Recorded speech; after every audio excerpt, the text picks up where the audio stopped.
Hey guys, I'm Warren Abrams, the Rugby Creative. Today's video is a must watch. If you're an aspiring rugby player, you want to listen to this advice. So, 4 key areas we're going to focus on today. Number 1, your evasion skills, the ability to beat people. Number 2, your catch and pass, which is the foundation of everything. Number 3, the contact skills, the tackle, the breakdown, both sides of the ball. Number 4, we'll be looking at the kicking skill, which is probably one of the most exciting trends in the game at the moment. So if you're a young aspiring rugby player or just an aspiring rugby player that want to level up your game, stay tuned and keep listening to these things we'll be discussing in this video for the next few minutes. So let's go. Number 1, evasion skill. The ability to beat people is a high priority skill in the game. So if you are a young player, you're an advantage here. You can start focusing on your movement skills. The way you move, you can start preparing yourself for the future. So you got to focus on how you move and how you can develop more confidence with the way you move, understanding your body a little bit better. So if you've got an S&C coach at your school or at your rugby club or wherever you involved in, make sure you link up with that person, because they can help you move better. And we need to move better, and we need to encourage young players. And if you're a young player anyway, you can work on those skills to move better, because that's going to help you on the grass. That will help you to beat people, create more line breaks. Now, the cool thing is you can beat people with the ball or without the ball, because remember, the game is off the ball. So if you can move efficiently, you'll probably be better in contact as well. So move, focus on your motor learning skills. Jump on the phone, start linking up with your S&C coach and start working on this area of the game immediately. I promise you, you'll create more line breaks as you go forward. Number 2, catch and pass. You can never get enough of these 2 areas. Work on it daily. There's no such thing as enough. The ability to catch the ball and transfer it efficiently and fast is a high priority. If you're forward, you just look at how the game has changed recently, where you need to be. If you're forward, you must have the ability to tip the ball inside, outside. You got to be able to pull it to the back. If you in the backs, you got to be able to transfer the ball efficiently, quick, sharp. Again, there's so many variations in terms of how we have to catch the ball, how we have to transfer it from a pass perspective. So work on the skills on a daily basis. Get in a bucket loads of repetitions, whether you're by yourself or whether you have a partner. Keep working. Don't wait for sessions to start working on them. When you get to the rugby club, you want to work. You got to use your time, your own time, to keep working and developing those skills. And it's all about solving problems and finding solutions to problems that a game present to you. Now, if the hand speed are quick, the decision-making speed will be even quicker. So work on this area over and over.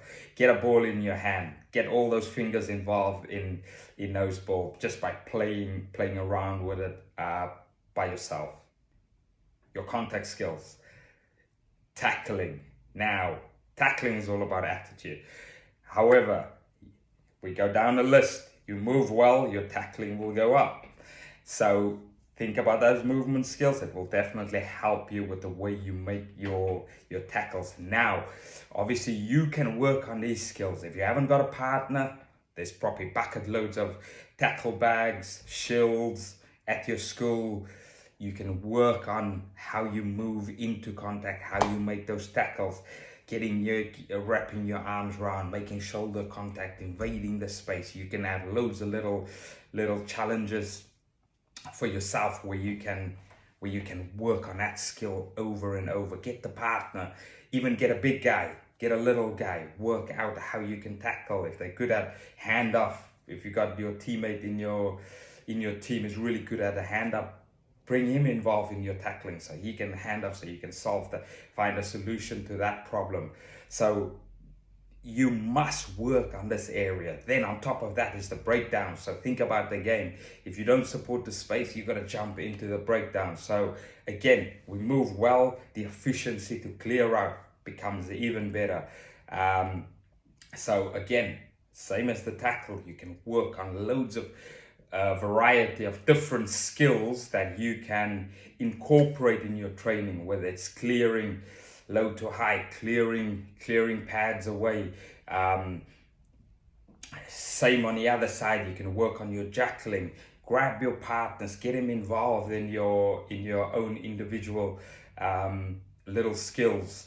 And then if you've got a coach there that's really excited about skill development, get him involved as well, because he can help you with those small little details around how to jackal, how to clear out, or how to be a support player around that breakdown there. But remember, we move well, the contact skills becomes even more efficient. And then the fourth one, the kicking skill. You watch the Premiership finals, 90 odd kicks in that game. You watch the last game, Saracens, actually not Saracens, Leicester, Leicester, Exeter. There were 70 plus kicks in that particular game. So we need to start kicking, whether you're a low number or a high number. Work on the skills, especially if you're a young player, you don't know what position you're going to end up in. So start working on those skills. Now, there's a lot of coaches out there who say, they're not allowed to kick. If they tell you you're not allowed to kick, you still work on these skills.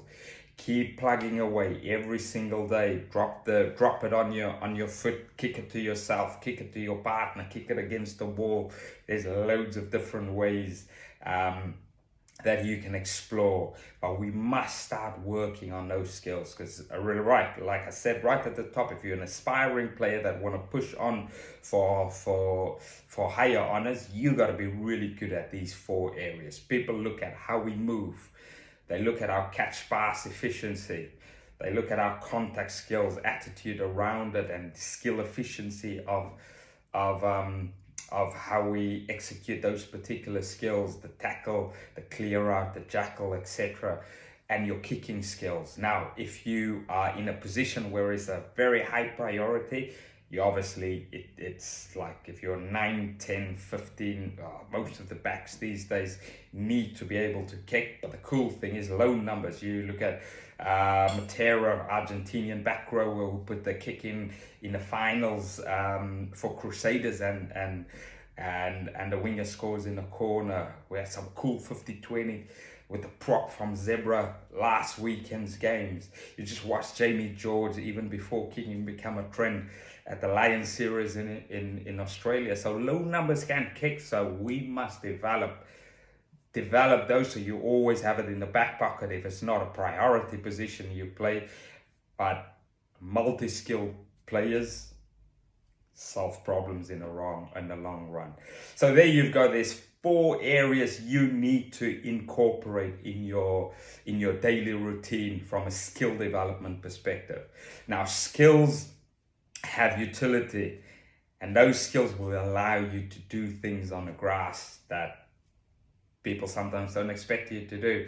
You just watched Joe Marchant's cool try against Leicester last week, tapped the ball in, scores in the corner. I guarantee you he's done that a million times at training, because I've seen it myself. So you must work on those skills and keep plugging away on a daily basis. There's no excuses. Don't wait until you get to the training ground. Start working today.